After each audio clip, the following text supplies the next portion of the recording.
Fala galera, tá começando mais um episódio do DePironaCast, o seu podcast acadêmico da área de saúde. Eu sou o Pedro Rocha. E eu sou a Amanda Cravo e hoje a gente tem o prazer de estar aqui entrevistando o Dr. Matheus Pires. Então solta a vinheta.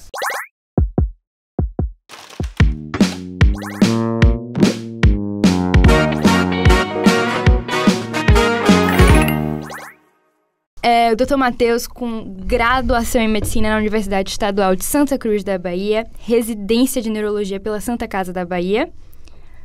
Ele tem Fellowship em Neurologia Vascular e Neurointensivismo pela Santa Casa da Bahia e Hospital Universitário Professor Edgar Santos. Ele é mestre em Ciências da Saúde pela Universidade Federal da Bahia e é coordenador do programa AVC da Sinais de Alagoas. Muito bem-vindo, muito obrigado, Dr. Matheus, por essa oportunidade. Obrigado a vocês, pessoal, pelo convite. Sempre bom falar um pouquinho sobre o tema do AVC.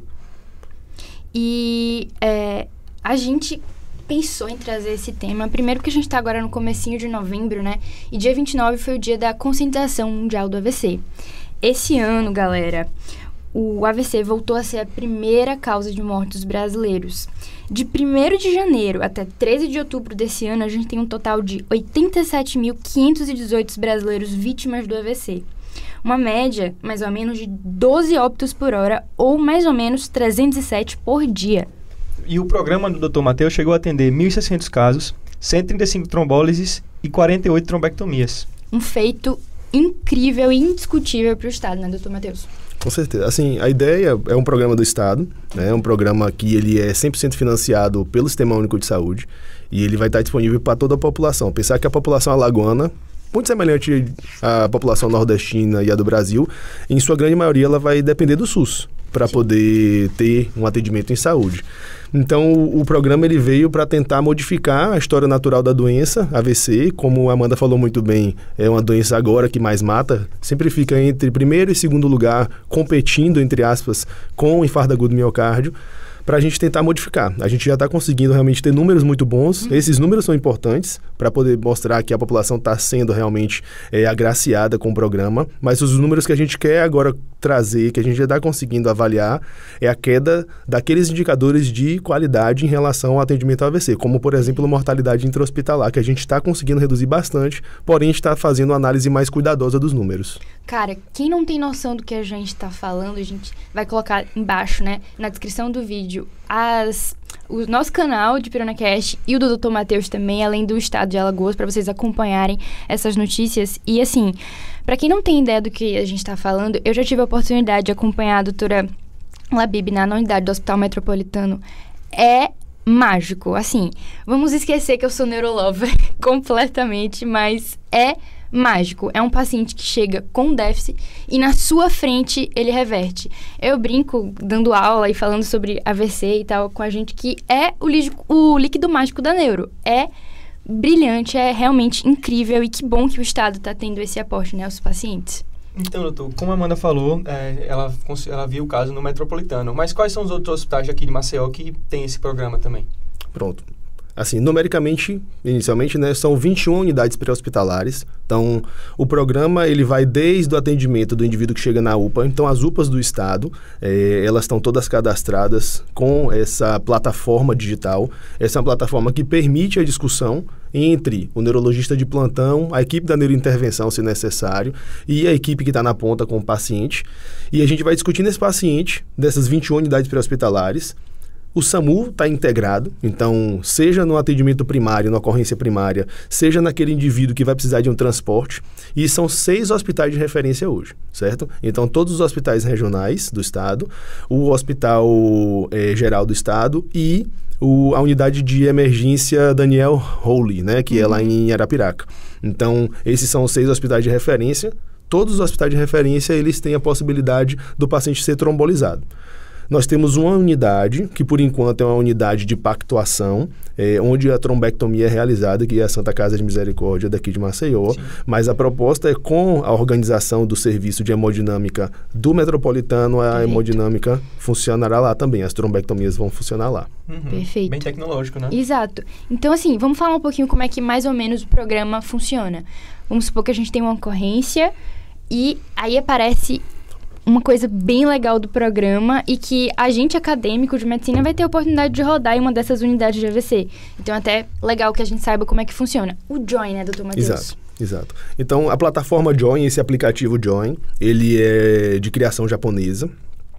Basicamente, 80% do serviço de saúde público do Japão, ele utiliza essa plataforma, que ela é muito maleável. Você pode utilizar no Covid, como foi utilizado no Brasil e em Salvador. Você pode utilizar para organizar transplante de órgão, enfim. Então, esse aplicativo, ela permite uma discussão entre as equipes que estão participando daquele caso. Sim. Então, um exemplo, o paciente chega na UPA do Jaraguá. O médico que está de plantão com a equipe abre o caso, a gente discute o caso, a gente avalia critério de elegibilidade e transfere para um serviço onde tem a tomografia. Perfeito. Então, nesse serviço de tomografia, ele vai ser avaliado por uma equipe já com treinamento até diferenciado, porque vai ser a unidade de AVC, né? Exato. Ou uma equipe que vai trombolizar, faz a tomografia, faz a angiotomografia e aí a gente define a possibilidade ou não de terapia reperfusional, seja trombólise e ou trombectomia. Então, Muito legal. Mais ou menos, um paciente, um caso, que normalmente, como era feito no passado, ele era avaliado pelo médico plantonista, um generalista, né, que nem a gente vai ser daqui a 3 anos. Se Deus quiser. Amém. E o neurologista do plantão. Mas leva tempo, né? Imagina, você leva tempo para você chamar o neurologista, para o neurologista vir, avaliar, soltar o laudo da tomografia. Então, a gente consegue, um caso, um paciente, ele é avaliado por vários profissionais ao mesmo tempo. Especializados naquilo. E sabe o que é muito legal? Que isso está no SUS, pô. Sabe? Perfeito. Todo mundo vai ter acesso a um sistema que vai integrar todo mundo, sabe? Que vai fazer com que médicos consigam discutir um caso e ajude todos os pacientes de uma forma bem individual. Acho muito legal.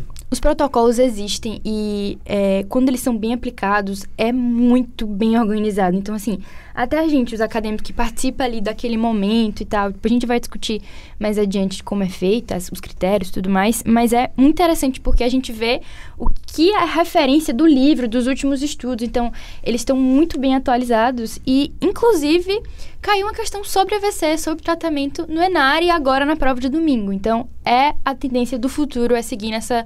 Não é bem telemedicina, né, doutor Matheus? É diferente, mas... É telemedicina. É uma maneira de telemedicina também. Tá. Ela se encaixa como telemedicina. É uma telemedicina um pouco mais complexa porque envolve diversas equipes, mas é uma telemedicina sim. A gente pode fazer chamada de vídeo, né?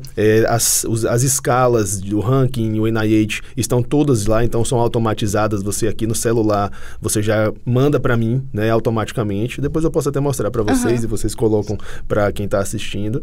Então, assim, é uma ferramenta fantástica. Como eu falei, que ela é muito maleável, você pode utilizar para qualquer doença, mas no AVC ele é muito bem estruturado. Ela foi criada por Dr. Raul, foi idealizada também por Dr. Raul, né? Dr. Raul é o PI do Dom, e ele criou para poder, lá em Atlanta, ele tentar dinamizar o atendimento desse paciente e perder o mínimo de tempo em relação à terapia reperfusional. Eu estou impressionado, de verdade. Então, doutor, qual é a sua função no programa?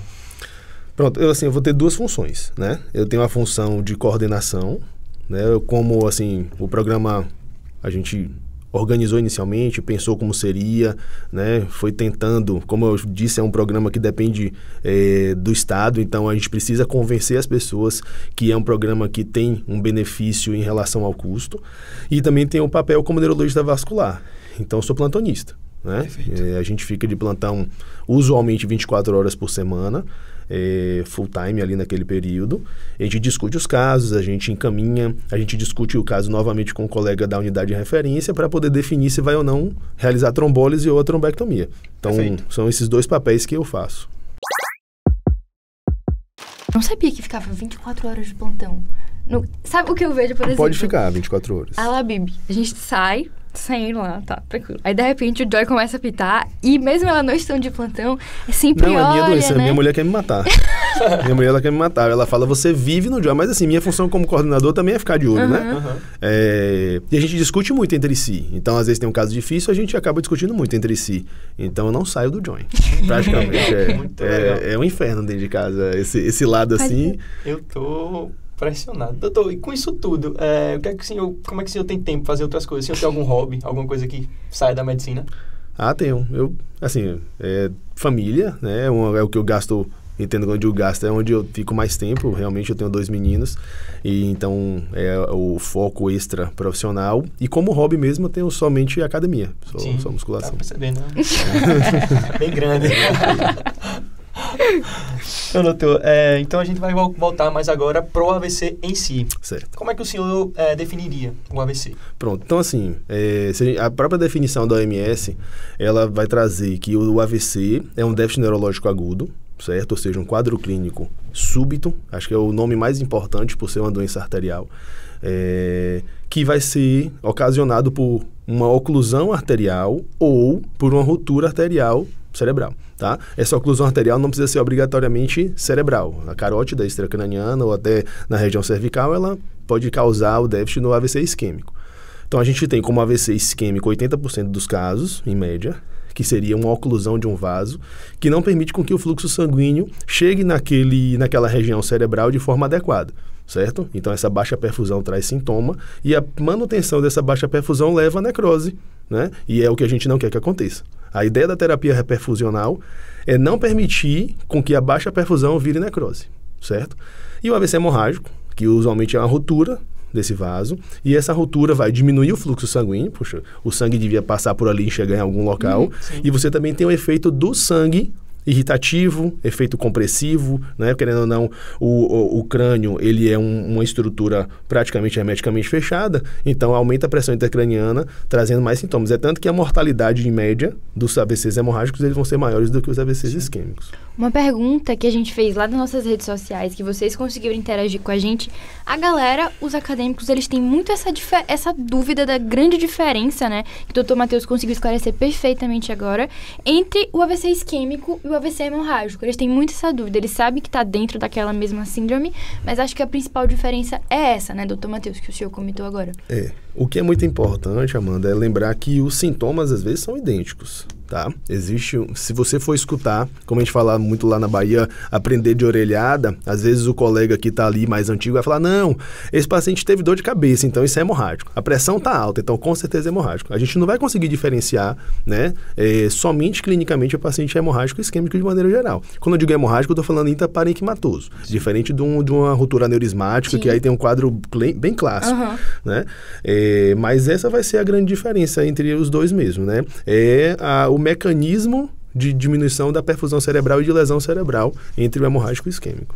E a gente quis focar no isquêmico até por essa própria porcentagem, né? E principalmente porque hoje, no Brasil, a principal causa é o isquêmico, né, doutor Matheus? Exato. Então, agora aproveitando a deixa, né, que o dia 29 de outubro trouxe pra gente, a gente tá falando um pouquinho hoje sobre o AVC isquêmico, propriamente dito, tá?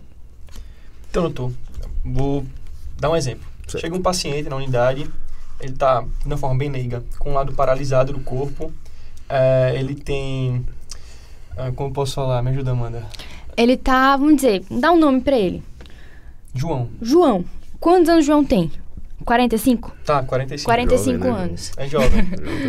45 anos e ele chegou no seu pronto-socorro acompanhado da filha, né? Tá. Acompanhante, importante falar, a Maria. Sim. Ele tá com uma fraqueza à direita e uma dificuldade na fala. Fala embolada, né? Uma fala meio embolada. Ele quase não tá conseguindo falar. Sim. E aí, doutor? Pronto. É um quadro bem clássico, né? Eu acho que é muito importante a gente pensar no que é básico. Às vezes a gente fica tentando firulas ou coisas que são muito incomuns. O básico da AVC é isso, né? Um déficit de mediado, de força ou sensibilidade, usualmente agregados, que podem ter uma alteração de fala, que é a disartria, fala embolada, mas a gente não pode esquecer da afasia. Então, a afasia é um distúrbio de linguagem, que é a incapacidade ou dificuldade de você se expressar ou de você entender aquele comando que é dito, seja verbalmente ou até do ponto de vista de escrita. Nesse caso aí, a gente tem um quadro clínico clássico de um paciente que pode estar tendo uma lesão à esquerda, né? Se essa alteração da fala, quando a gente avaliar melhor, for uma afasia no território, né, de cerebral média ou então de cerebral anterior aí à esquerda, então isso é algo que a gente tem que levar em consideração. E esse paciente, a gente vai ter que dar o segmento como protocolo de AVC para ele mesmo. Boa. Né? Uma coisa que eu sou monitora Certo. de anatomia. Uma coisa que os meninos, eles têm muita dificuldade são os termos neurológicos. Certo. Porque é função do interno, depois que a ocorrência tá tudo bem, o paciente evoluiu bem, anotar tudo o que aconteceu com os termos médicos que a gente aprende na faculdade. Certo. Aí a galera tem muita essa dificuldade. Hemiplegia, hemiparesia, afasia de Broca, afasia de Behr, essas coisas assim. O basicão, doutor Matheus. Qual a diferença entre o mais clássico do AVC, uma hemiparesia, né, não, Pedrinho, e uma hemiplegia? Pronto. Antes de responder, os termos são importantes, mas a identificação, se você me falar pelo telefone, Matheus, o paciente está sem mexer um lado e falando embolado, se for uma informação fidedigna, é muito melhor do que a gente ficar se apegando muito a isso. Claro que, como médicos, a gente precisa saber, o básico. Então, a diferença da hemiplegia para a hemiparesia é a questão do grau de força muscular. A hemiplegia é o paciente que está com a força zero. O paciente ele não consegue movimentar de forma alguma aquele dimídio, aquele lado do corpo. E a hemiparesia é uma fraqueza muscular que é mensurável, mas que o paciente ainda tem algum movimento. Mexer o dedinho, então a gente pode colocar como hemiparesia muito grave, né? Uma hemiparesia grau 1, por exemplo. Exatamente, uma hemiparesia com a força muscular grau 1. Então, isso seria o mais importante. Perfeito. Então, doutor, Anotou? Bora. Então, doutor, o paciente chega, tem aquele mnemônico, SAMU, que o pessoal usa. O que é isso? Pronto. O mnemônico SAMU foi criado na Bahia, inclusive, pelo professor Jamari.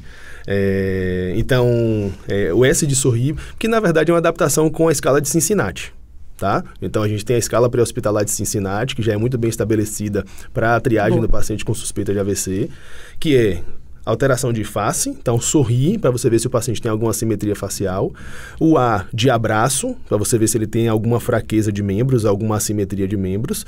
E o M de música, para você avaliar a fala, se o paciente está tendo alguma fala embolada ou se ele está conseguindo verbalizar de alguma forma. O U de urgente, que aí realmente a gente precisa correr contra o tempo. Lembrando que até o slogan de alguns anos atrás foi tempo é cérebro. Né? A média de 2 milhões de neurônios perdidos a cada minuto de AVC. Então, a gente precisa priorizar muito esse paciente. O protocolo existe justamente por isso. É uma luta contra o tempo para tentar literalmente salvar o que a gente na neurologia fala muito, que é não só a vida, mas como a qualidade de vida daquele paciente, né? Doutor, então, por exemplo, eu estou em casa, eu identifico que algum parente meu está tendo algum sintoma desse.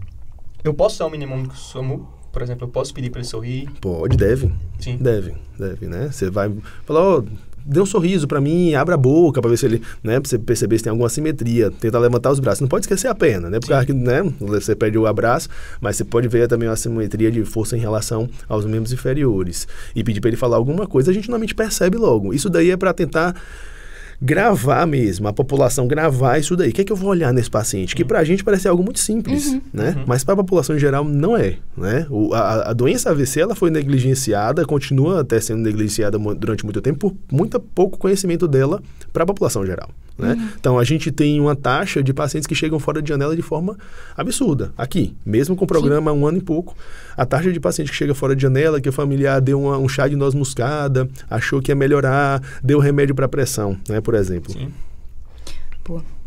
Sobre isso do tempo de janela, a gente poderia aprofundar mais nessa parte, acho interessante. Perfeito. Quando você falou da filha, Maria, né, filha de seu João, a primeira coisa que a gente tem que pegar é Maria e falar, Maria, quando foi a última vez que seu pai foi visto normal, tá? O tempo, ele é tudo. O tempo, ele é tudo. Se a gente está fora de janela, a gente perdeu a oportunidade de levar esse paciente para uma terapia reperfusional. Então, a gente vai conseguir ver o ictus, que é esse momento do que a gente vai considerar como a última vez visto normal, em 2 formas. Eu estou almoçando com o seu João e ele passa mal na minha frente. Então, foi agora meio-dia. Ou então, não. Eu vi seu João ontem, certo? De noite ele foi dormir, saí cedo e cheguei meio-dia em casa e encontrei ele deitado no chão, né? Sem mexer o lado direito e falando embolado. É diferente. Então, a última vez visto normal dele foi ontem. Esse paciente aí tem um wake-up stroke, provavelmente. Ou não, né? Que ele ficou aí a manhã toda sozinho. Mas o mais importante é a gente entender que a janela de tempo é o que a gente precisa saber logo. Por quê? A gente fala muito de AVC, parece que a gente está super avançado, mas o estudo mais recente que mudou conduta é de 2008.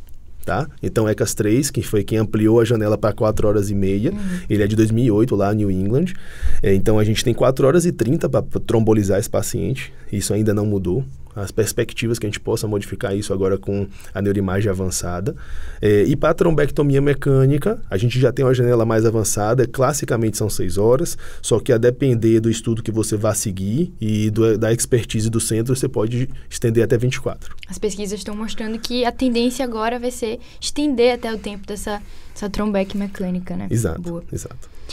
Sabe o que é bem legal a gente fazer? Vamos escalonar esse nosso paciente. Então, eu tive a oportunidade de rodar na unidade de AVC daqui de Alagoas, e uma coisa que foi muito importante que o Dr. Matheus já apontou aqui pra gente, é que a gente desce lá na unidade até a porta para receber o paciente mesmo com a SAMU, e a doutora Labib, que eu estava acompanhando, ela foi de encontro à acompanhante. Isso. Então, precisa colher as informações com o acompanhante. Então, cara, ela vai ser, basicamente, ali a pessoa mais importante. Imagina se o paciente está afásico. Você não consegue conversar com o paciente, né? Isso. Enquanto a gente, ali foi bem Grey's Anatomy mesmo. A gente foi acompanhando o paciente até a tomografia e já ali verificando o primeiro NIH dele dentro da unidade. Então, falando de NIH, falando desse atendimento inicial, chegou esse paciente na UPA, encaminhado pelo Join. A gente meio que os enfermeiros da UPA já estão treinados, doutor, para fazer um NIH inicial, e você... Já. Toda a equipe que faz parte do atendimento ao paciente com AVC, ela está treinada, sou eu que faço esses treinamentos. Então, a gente explica o que é o NIH, o próprio aplicativo tem o NIH muito mais fácil, que está escrito assim, o braço sustenta por 10 segundos, o braço sustenta por menos que 5 segundos. E você só clica e manda automaticamente. E precisa ser treinado, sem dúvida, a identificação, a avaliação do NIH, que é uma escala muito importante. Primeiro que ela é padronizada no mundo, né? É uma escala que vai de 0 a 42, que ele quantifica numericamente o déficit desse paciente, tá? Não existe paciente com 42 pontos, porque você está somando o lado direito, o lado esquerdo, né? Mas, assim, o NIH de 20 já é um NIH bem alto, especialmente se a gente pensar em cerebral média direita.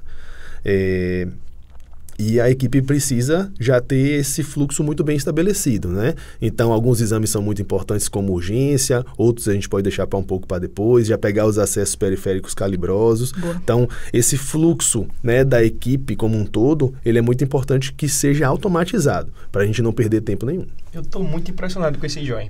Muito impressionado. Ele Nossa, quando você vai ver o internato, como é que ele funciona mesmo. Enquanto o médico está atendendo, a gente já vai calculando o NIH. Pronto, calculou o NIH, ok, já joga no Join. Porque tem neurologista de plantão esperando pra ver o NIH, né? A gente é até chato. A gente fala, e aí, calcularam? E aí, como é que tá?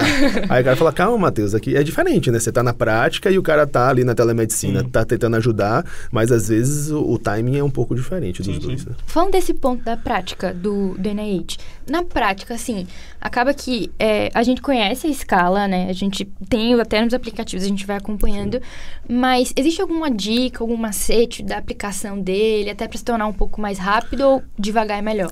É melhor devagar. Não ficar tão ansioso ou ansiosa na ideia de que o NIH de Pedro tem que ser igual ao de Amanda. Existe uma variação interexaminador do NIH, tá? Mais ou menos 3 a 4 pontos. O que não dá certo é ele falar que tá 25, você falar que tá 3. Tem uma coisa errada aí, alguém tá errado. Ou o paciente melhorou nesse intervalo, né? Mas, assim, a tecnologia ajuda muito a gente a seguir um roteiro, né? O papel é mais difícil, mas a tecnologia ajuda, que ela automatiza ali, depois ela coloca cada ponto que você pontuou. Mas, assim, o NIH basicamente é prática, né? Como tudo, em medicina é prática. Sim. Então, às vezes, semana passada a gente teve uma trombectomia em um hospital privado que eu trabalho, e aí eu tava conversando com um colega da intervenção no telefone, e ele, velho, o NIH tá quanto? Eu falei, rapaz, peraí. Falei, ó, tá uns 18 a 20, tava certinho, 18, né? Porque você vai pegando jeito, né? Você pensa mais ou menos os sintomas que o paciente tem e você tem uma noção. Porque o NIH é um valor importante para você comparar a evolução do paciente, se a terapia foi bem sucedida.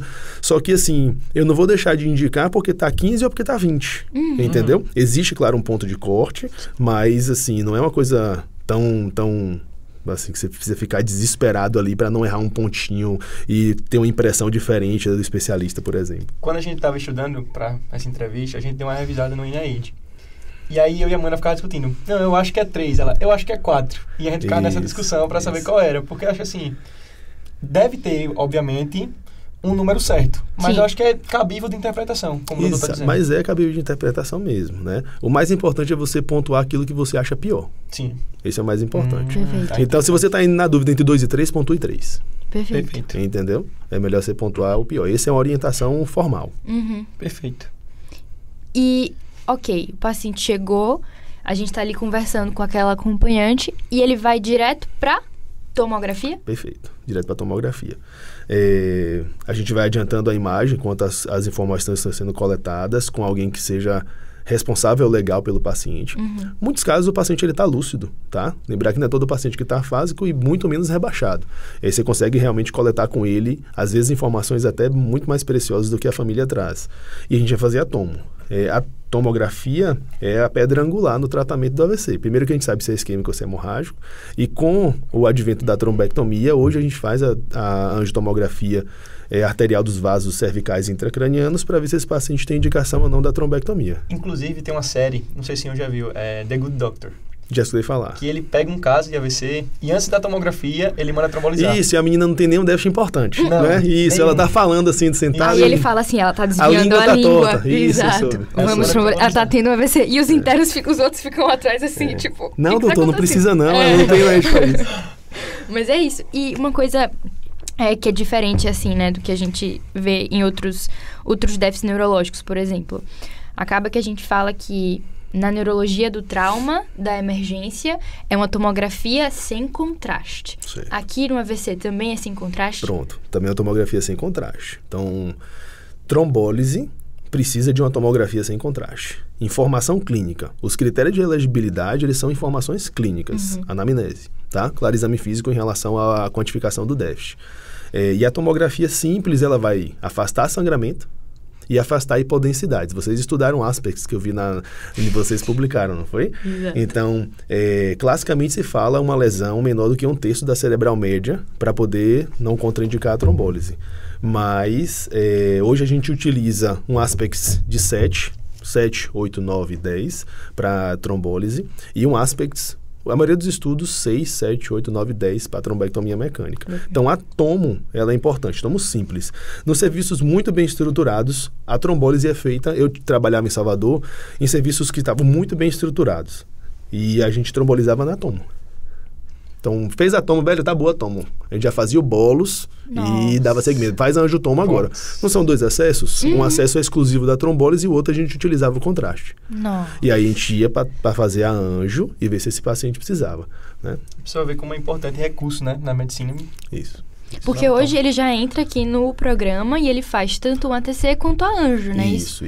Boa. Isso. Porque a angiotoma, Amanda, ela vai ser importante na definição no AVC hiperagudo, em relação à conduta de terapia reperfusional, mas a angiotoma é um exame fundamental na investigação etiológica daquele AVC. Ele é um dos exames para você saber, poxa, esse paciente fez um AVC aterotrombótico, ele tem estenose intracraniana extra, então é um exame que vai ser importante sempre. Entende? Exato, porque depois que a gente terminar de tratar, eu tenho que saber o que levou o paciente, né? Exatamente. E agora? Então, eu fiquei com essa dúvida em relação ao aspects. Perfeito. O paciente pode ter chegado antes das 4h30, mas mesmo assim, dependendo do aspects, é o que a gente vai selecionar. Você vai fazer a trombólise ou a trombectomia. Isso. É isso, né? Isso. A gente sabe hoje, muito provavelmente por uma questão de colaterais, que alguns pacientes eles têm uma imagem muito boa com 18 horas. Então, falando de trombectomia. Então, o paciente que tem uma oclusão arterial proximal. Então, o cara ele fechou uma carótida, certo? Então, a carótida pega um território cerebral absurdo. E aí, em 18 horas, eu vou botar 18 não, vou botar 12 horas de ictus, ele está com aspects de 9. Muito bom. E a gente vê isso com frequência no programa, um paciente que tem 2h30 de ictus e um aspects de 3. Porque ele tem uma colateral ruim, aquele paciente com doença crônica mal conduzida, um paciente com a circulação muito ruim colateral, e faz com que aquela área de hipoperfusão, ela isquemie de forma mais rápida, entende?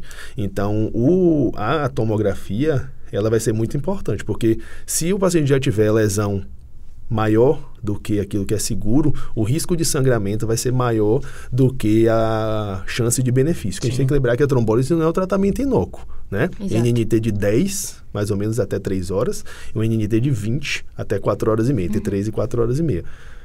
Então o tempo é muito importante aí. Perfeito. E vê só, a tomografia, doutor, de um paciente, por exemplo, esse do nosso caso, Certo. que ele tá num ictus mais ou menos o quê, Pedrinho? 2h30, né? Isso. Vamos dizer, Pronto, um ictus tá de 2h30. Tá ótimo. Tá perfeito pra gente discutir sobre ele, né? Eu espero que essa tomografia esteja normal. Normal. Normal, seria Normal, o ideal, né? ideal. A gente fala daquele mismatch. Explica pra gente o que é o mismatch. Na tomografia ou na resso? Na resso. Pronto. Na tomografia, a gente espera uma tomografia normal, ou então uma tomografia com sinais precoces, né, que é onde o Aspex ele vai entrar. Normal, a gente pensa em não ter sangramento, tá? Já o mismatch foi no estudo de 2018, o Wake Up Trial, naqueles pacientes que eles acordavam com déficit. Então, seu João, ele foi visto ontem 10 da noite, e acordou com sintomas 6 da manhã. Nessa brincadeira aí, ele já tem 8 horas de janela, tá? E a gente está falando de trombólise venosa.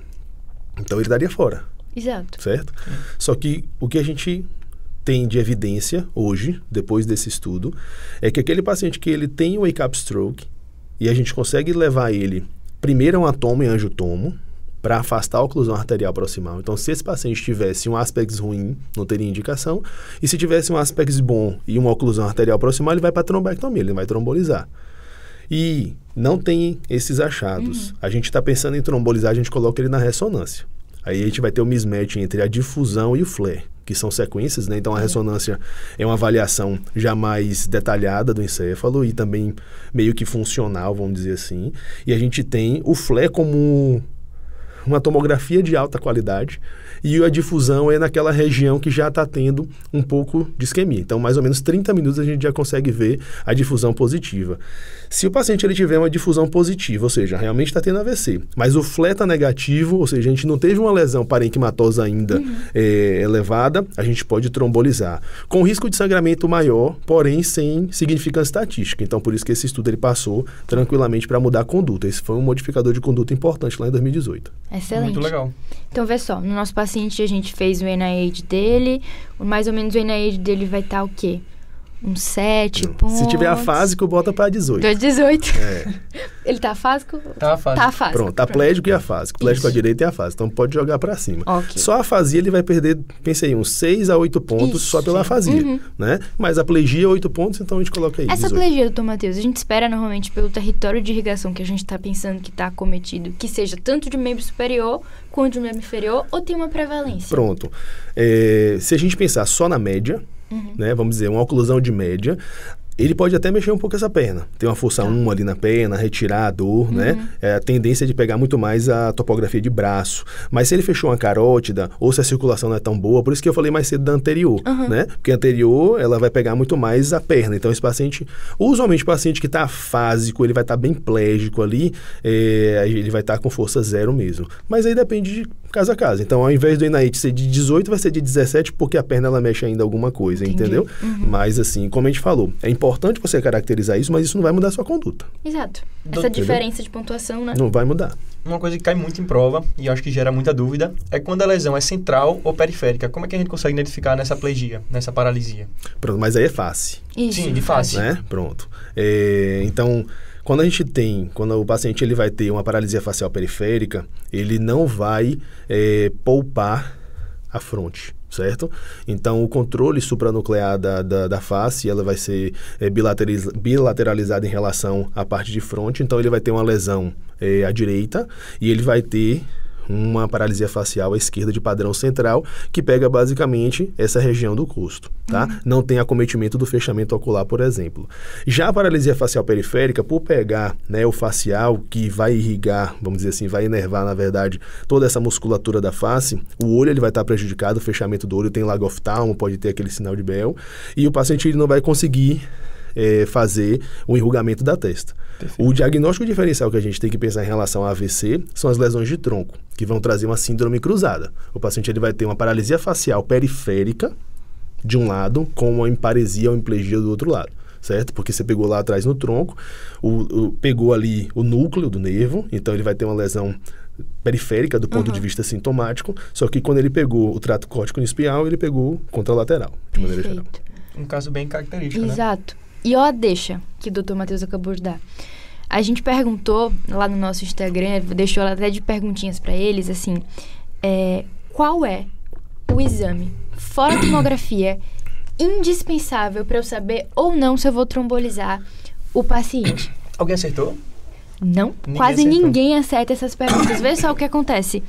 A gente deu algumas opções, aí botou lá TAP, TTPA, plaqueta e bem ali embaixo, bem discreta, HGT. Isso. É importante. O HGT, eu não falei antes, porque eu imaginei que vocês iam dar essa deixa, quando eu falei lá atrás de exame, mas assim, a glicemia capilar, ela é um diagnóstico muito importante de AVC quando ela está baixa, tá? Então, o paciente hipoglicêmico, ele pode mimetizar classicamente um AVC. Classicamente. Então, a gente brinca de trombolizei com glicose, né? Você normaliza a glicemia do cara, o cara volta ao normal, né? Muitas vezes ele tá sudoreico, né? Tá um pouquinho também confuso, desorientado, que aí pode ser confundido como uma afasia, por exemplo, uma confusão mental. Então, esse daí vai ser um exame importante. Porém, no paciente que utiliza anticoagulante oral varfarina, o TAP é importante, tá? É fundamental para trombolizar. Existe um TP-teste, que você pode... Você pode mandar para o laboratório, vai demorar 20 minutos. O TP-teste é um TP capilar. Sim. A gente tinha lá na unidade de AVC em Salvador, você fura o dedo do cara, coloca o sangue, ele dá na hora o TAP do paciente. Então, isso daí é muito legal, porque a gente adianta. Minha primeira trombólise foi na paciente que utilizava varfarina e eu utilizei o TP-teste. Era um RNI de 1.4. Legal, muito massa. Trombolizar. O nosso diretor científico, ele acabou falando desse TP teste, né? Exato. Dessa fitinha. É a fitinha. É igual a fitinha de glicemia, mas é uma máquina específica para poder avaliar o RNI do paciente. Perfeito. Aí, a outra deixa, vê só. Eu tenho que perguntar a Maria, que é a acompanhante do nosso paciente aqui fictício, se essa crise, né, doutor Matheus, ela teve um quadro epiléptico, tem história de epilepsia e tal, além do ictus e das medicações, extremamente importante para saber, já, se o paciente pode ou não fazer a trombólise, Além disso, o quão importante na história prévia do paciente para o tratamento. Isso. É importante, principalmente na definição da terapia perfusional. Tá? A gente vai pensar na possibilidade, então, meu pai tem uma arritmia chamada fibrilação atrial e ele só usa AS. Você fala, poxa, esse cara deve estar embolizando realmente, está sem anticoagulante. Ou então, meu pai tem uma arritmia chamada fibrilação atrial, está usando a rivaroxabana e usou hoje de manhã. Eu não posso trombolizar esse paciente, mas ele pode ir para a trombectomia, tá? A mesma coisa em relação ao histórico. Olha, não vou falar meu pai nesse caso não, mas assim, seu João, ele teve um AVC hemorrágico há 10 anos. Não posso trombolizar esse paciente. É uma contraindicação formal, tá? Seu João teve um AVC isquêmico há 30 dias. Eu não posso trombolizar, porque só posso fazer a trombólise com AVC isquêmico com mais do que 90 dias. Então, é muito importante a gente saber esses detalhes da história, porque senão a gente vai dar para o paciente mais risco do que benefício, né? Então, essa é a grande questão da tomada de decisão. Perfeito. Então, no caso desse nosso paciente, bem clássico, um ictus de mais ou menos 2 horas e meia. A gente definiu nosso NIH de quanto? De 18? Não foi? 18. Tomografia dele, limpa. Limpa, aspects de 9. Pegou uma ínsula esquerda só ali esse ponto. E tinha uma cerebral média hiperdensa. Ok. Pronto, aí você vai para anjo e vê que ele tem uma oclusão de cerebral média esquerda. E aí a gente pode dar seguimento. Você vai poder avaliar os critérios de elegibilidade dele em relação à trombólise. Excelente. Né? Então, a gente tem o critério de elegibilidade de déficit incapacitante, de tempo menor do que 4 horas e meia, de imagem, aspects de 9, certo? E vamos ver se ele tem critério de exclusão aí. O critério de exclusão, eles são bem extensos. Você vê como a trombólise é um procedimento que traz risco, então você vai ver que é uma página de critério de exclusão. Basicamente é pensando no risco de sangramento. Sim. Tá? Então, AVC hemorrágico alguma vez, AVC isquêmico recente, malformação intracraniana, diátese hemorrágica, paciente que já teve infarto recente, claro que aí é relativo, tá? Paciente com neoplasia em atividade, especialmente gastrointestinal, enfim. Existe uma miríade de, vamos dizer assim, de contraindicações, e definido aquilo a gente vai poder fazer a trombólise venosa sempre conversando com a família sobre risco-benefício, um risco de sangramento em torno de 5 a 7% dos casos, sangramento sintomático, com um benefício importante, tanto que isso daí é algo que é disseminado no mundo, a trombólise venosa, e a gente vai poder fazer a trombólise. Excelente. Deixa, caiu no Enare, agora no domingo, falando de trombólise. Eu não me lembro exatamente do caso, mas era um paciente que estava com ictus, que tinha uma tomografia favorável laudada, E ele botava nas alternativas o tratamento de escolha para esse paciente. Basicamente, qual era a sua conduta. Certo. Aí na letra B, basicamente a gente tinha 2 alternativas. A gente excluía as outras e ficava com a alternativa letra B. Era um paciente que estava com a PA um pouquinho alta. Eu não lembro agora exatamente o valor. A letra B falava, chama o neurologista. A letra E falava, vou corrigir a pressão e vou iniciar a trombólise com atoplase com 9 gramas por quilo. 9? 9 gramas por quilo. Aí acaba que... E aí, doutor Matheus, tá certa essa alternativa? Não. A gente sabe que a dose da atoplase é 0,9 miligramas quilo, no máximo 90 miligramas por paciente de 100 quilos. Acima disso, a gente vai sempre fazer 90 miligramas, tá? E não tem muito... Esse 9 aí, realmente, exato, eu acho que deve ter sido algum erro de... Exato. Ficou sem alternativa e acaba que a gente vai pro que a gente faz, né? Chama o neurologista. Provavelmente possa ser que cancele, porque chamar o neurologista também não é a melhor alternativa. A gente tem que pensar, a unidade de AVC foi criada para o clínico, não para o neurologista. Você tem que ter o neurologista como coordenador e como diarista. Mas a unidade de AVC é para o clínico. A AVC é uma doença como qualquer outra. E com treinamento adequado, a gente consegue, sim, definir tratamento. Né? Excelente. Então, doutor Matheus, esse paciente ele vai ter critério para trombólise?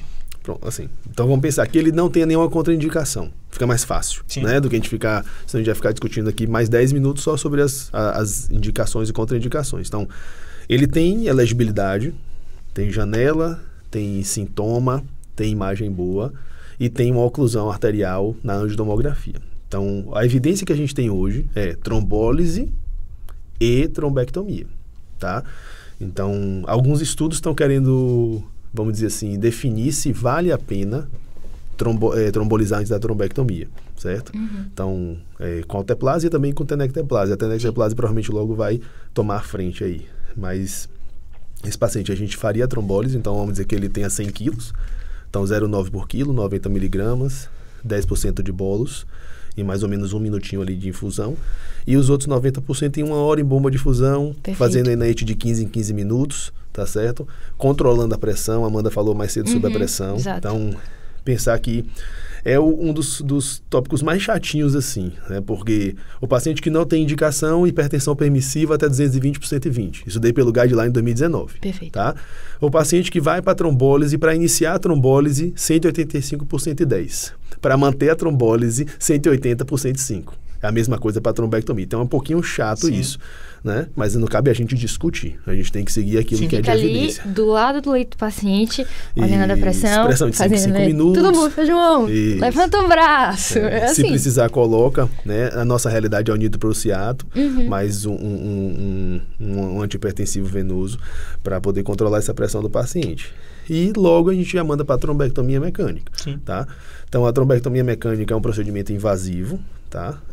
Mas é minimamente invasivo, mas não deixa de o ser.